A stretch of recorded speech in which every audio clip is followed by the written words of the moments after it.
interviewing this couple, and I mean, they got the paperwork. They were filling out they were told, go ahead and fill out the paperwork when it came down. No, and it is remarkable. As soon as the decision, in fact, the decision wasn't even formally published, people had already lined up down here at City Hall in expectation and hope. And there was that awkward legal moment where there wasn't an official stay. And there was an official opinion, and we were upstairs caucusing. We pulled the county clerk and her team up into my office with city attorney representatives, where we were going through the decision just to confirm. And by the time we actually concluded, the official stay was put into place. So there were folks that literally tears in their eyes and once again felt thwarted by a decision that for a moment gave them that hope and expectation. And during those moments, I don't want to assume anything. Were you hoping you'd be able to conduct? Well, it was. I wish. I mean, in some ways, it would have been interesting to have a reality TV camera watching all of us, because we were reading through the decision quickly. City attorneys, representatives were reading through the decision. I was actually calling back east to some of the folks that I know in the Boys law firm to say, look, what is your opinion as we're sifting through this? Because we have people lined up downstairs, and I need to tell them what to do. And looks like they actually legally can get married, not just here, but everywhere. And literally, by the time that was processed, we got the official stay. Someone got it on their BlackBerry and said, oh, wait a second, and then we stopped. So there was that moment where we thought we'd have to actually process a lot of certificates and a lot of marriages, and we assumed then people, if they heard word, people would come by and come from all over the place to City Hall, but obviously that's not the case.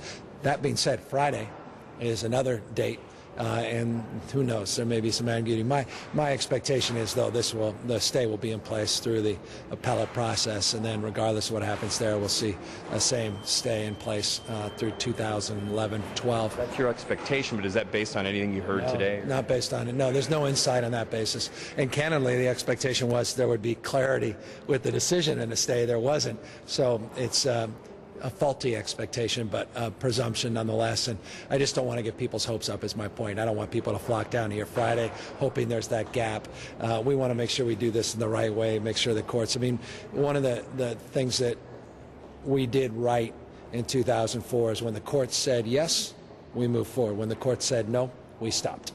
That's the rule of law. When the courts ultimately made the adjudication, we then listened to that court decision, and that's what we have to be cautious and sensitive to, absolutely, in this case. So, what about the ruling itself? Well, I think the significance of the ruling is that it's the first time in U.S. history we've had a federal constitutional challenge that has been successful.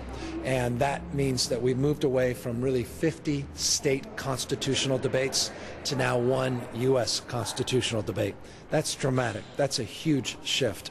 So this is a landmark decision. This is an historic decision. The only comparable decision in recent history on marriage was 1967 in Loving versus State of Virginia at the Supreme Court, that dealt with those 16 or so states that were denying interracial marriage. So that's the last time we've had a decision of this magnitude. Now, again, that was a Supreme Court decision. This is a lower court decision, but its significance shouldn't be lost on anybody.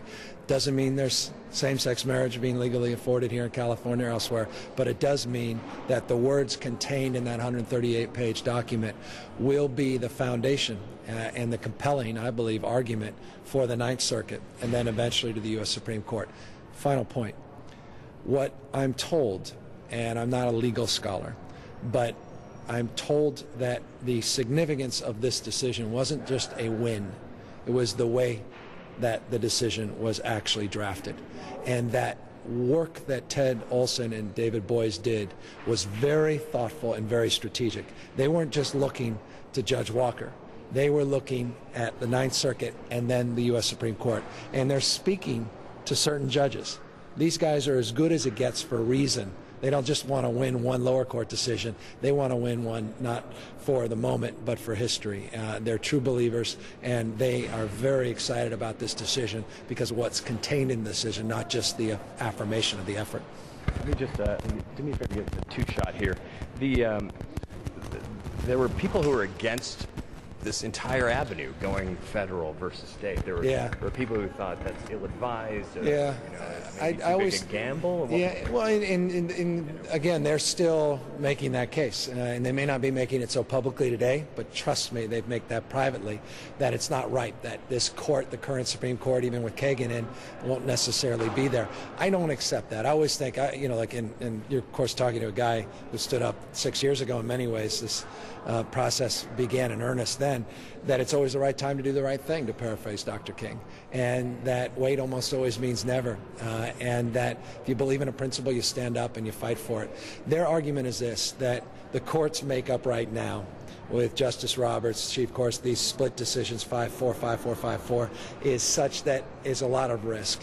But, look back. This is made, we've made more progress in the last 6 years than I think anyone optimistically could have imagined around the world. I mean, there are countries, Spain and others, that people never would have imagined legalize same-sex marriage. There's states like Iowa that no one could have imagined would have validated their own state supreme or constitution.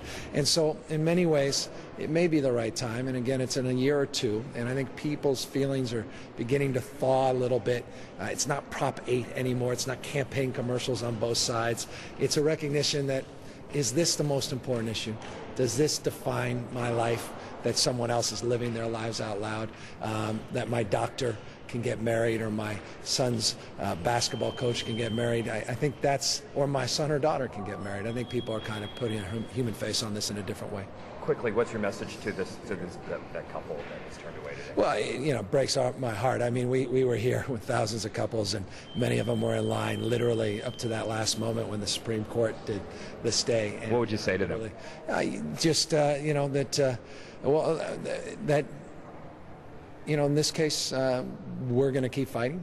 We're going to get there, I believe, and we're going to do it in a process that gives dignity not only to people who live in California, but potentially dignity to people who live all over the United States. That this now has been scaled at a completely different level, and that there's a lot at stake, and that they should never be patient with their own rights. And none of us should ever be patient in protecting and advancing other people's rights.